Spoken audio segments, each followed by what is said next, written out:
If losing body fat was just as easy as getting into a calorie deficit, then everyone and their Aunt Kathy would be 10% body fat. But they're not. Aunt Kathy has cankles, and so do you.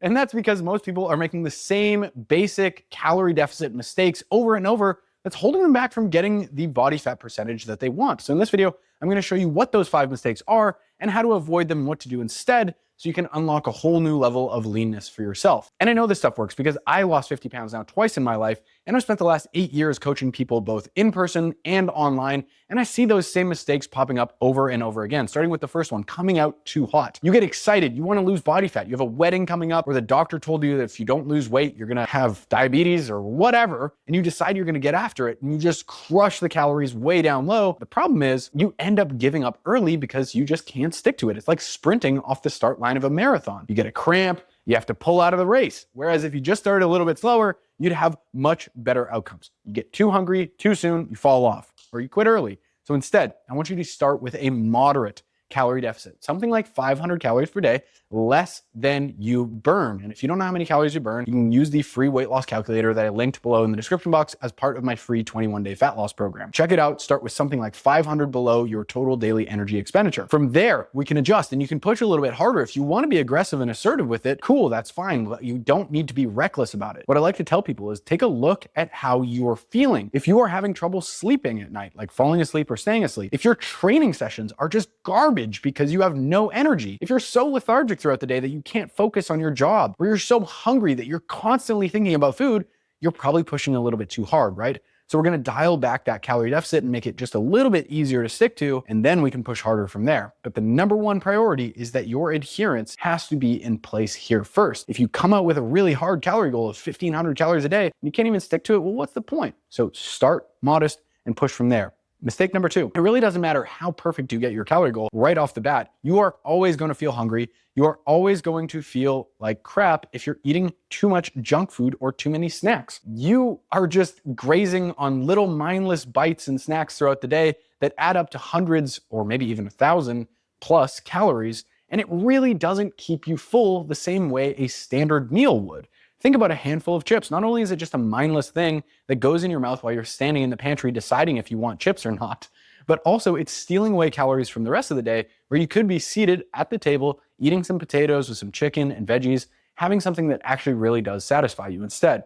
So what I recommend doing is starting with 2 to 4 square meals per day with no snacks in between. You're gonna eat while you're seated at the table, no distractions, with a big ass glass of water, a bagao, and you are just going to enjoy mealtime. Chew, sip, savor, breathe.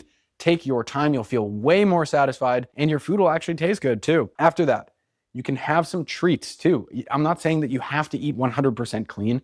Chocolate can fit in there. Ice cream can fit in there. All that fun stuff. But just keep it after mealtime. Eat all your great, really filling stuff first. Get good and full. And then once you've scratched that actual hunger itch and you just want something tasty, you can have a little bit of something and you'll be already satisfied. So you'll be more likely to have less of it.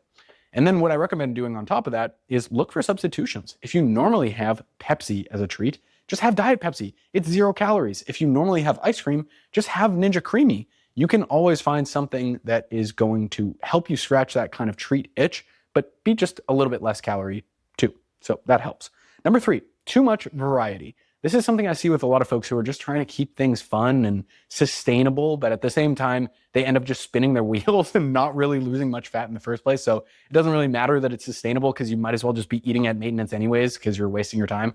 Hey, sorry if that's you, I maybe just called you out. Here's the thing, it just makes shopping, prepping, and tracking so much harder when you're constantly switching up your meals all the time. You're like looking through New York Times for some 25 ingredient lasagna bake meal prep, blah, blah, blah. Like, God, make it easy on yourself. You're fighting an uphill battle when you make it that complicated. When you are all over the place with your food intake, eating later in the day, eating earlier in the day, man, the scale's gonna be all over the place, even more than it already is going to be naturally. And if you get into a little bit of a rhythm and a routine with eating similar stuff, going to bed at the same time each day, being active at the same time each day, you're gonna see much more reliable outputs as well. Reliable inputs, reliable outputs. So I recommend having a flexible but rigid framework for food. And what I mean by that is this: have a few meals you really like. Okay, for breakfast, I have my Greek yogurt with my berries and my whey protein. For lunch, I have my rice with my chicken and my veggie. And then for dinner, maybe that's more of a family meal or a restaurant meal where I can be a little bit more flexible with it. But you have that initial framework that everything else sits upon, a few meals that you kind of center your day around. And that just removes a lot of the variables that can go wrong. If you know that you're getting, 1,200 of your 2,000 calories per day from your lunch and your dinner that are mostly whole, minimally processed filling stuff, well, you can play around at the other meal in the day. That's where I recommend starting. I also recommend just setting a bedtime. This is gonna help you stick to your sleep schedule. It's gonna help you feel more rested. It's gonna help you fall asleep quicker. You'll have more energy throughout the day, and you can proactively make sure you're getting enough sleep. Same thing with set meal times throughout the day. I really prefer having a time of day when I eat, or multiple times a day, like in my case. I have multiple times a day where I eat, which makes it really predictable. When I start feeling hungry, I'm like, okay, my stomach just growled, but it's, 11 a.m. and I normally eat at 11:30. So that's to be anticipated. And then I finish my meal and my hunger levels go down until about, 3:34 when I eat next. And then, hunger levels go back down again. It's just a lot more reliable. And when you're in a bit more of this routine, I like to think of it kind of like you're a zookeeper and you're taking care of an animal. Like, you are the brain, you're the zookeeper, and your body is just the animal. And you're just taking care of it, giving it food when it needs to. It takes a lot of the guesswork out of all this stuff. Mistake number 4 is mishandling plateaus.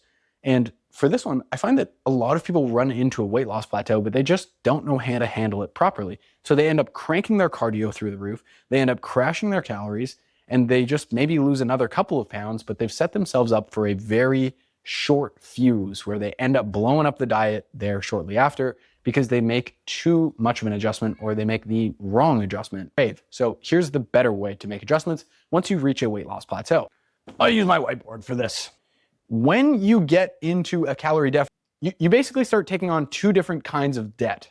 You start taking on a hunger debt and you start taking on a fatigue debt, which is just like how physically tired you feel. So when it comes time for you to address your weight loss plateau, you have to ask yourself, am I really, really hungry and maybe not doing that much activity, so I'm not super tired? Or am I super physically tired, but I'm really not all that hungry? And then based on which quadrant you're living in here, you can make a decision. If you're not super tired and you're not super hungry, then you can either reduce your calories or increase your daily step goal or how much cardio you're doing each day. It doesn't really matter. If you're super physically tired, but you're not super hungry, well, maybe you just want to reduce your calories by 10% or so. If you're not very tired, but you couldn't possibly think about eating any less food than you currently are, then maybe it's time you just increase your activity levels instead of touching your calorie goal. Shoot to add something like 2,000 or 3,000 steps per day or an hour of cardio per week. After you make the adjustment with either your food or activity levels, you're gonna wanna wait 2 weeks and stay consistent with your new plan before you touch anything else. I'm pretty sure that's lesson number 6 in my 21-day fat loss plan. Again, linked in the description box for free. Mistake number 5 is what I call hungerphobia. And in order to help you understand, I'm gonna tell you a story of the last diet I did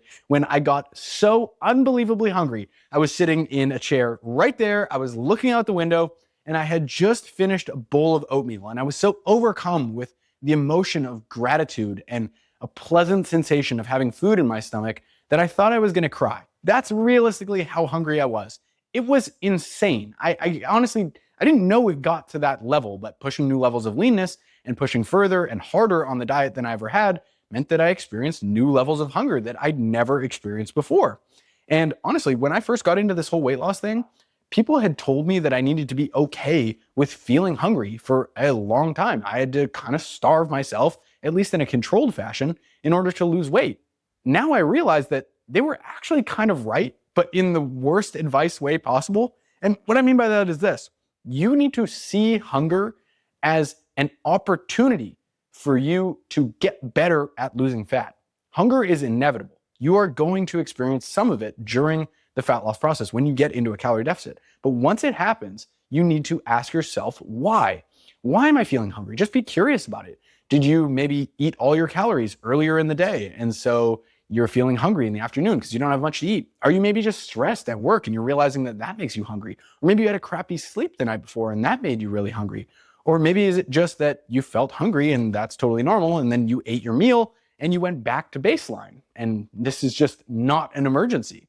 I think seeing hunger as a non-emergency, not a red flag, but just something normal that you're gonna experience, and trying to get to the bottom of why you're experiencing it will make you better at handling it in the future. In any of those scenarios, whether it was sleep or stress or just normal, you experiencing that hunger actually makes you better at managing it the next time it shows up. And this is actually a concept that I've been thinking about a lot lately since I picked up this book called Antifragile. Basically, the whole idea is that you can use challenging experiences and difficulties not just as an opportunity to express resilience and be stoic or persistent in the face of difficulty, but actually as a chance to adapt and get better at them. So if you were God and you were like, all right, cool, I'm gonna make this person and I wanna make them really tough, would you just give them an easy as fuck life and make money easy to come by and give them a really nice place to live and never anything challenging to go through? No, of course not, right? You give them all kinds of challenges and make them patient and make them wait for stuff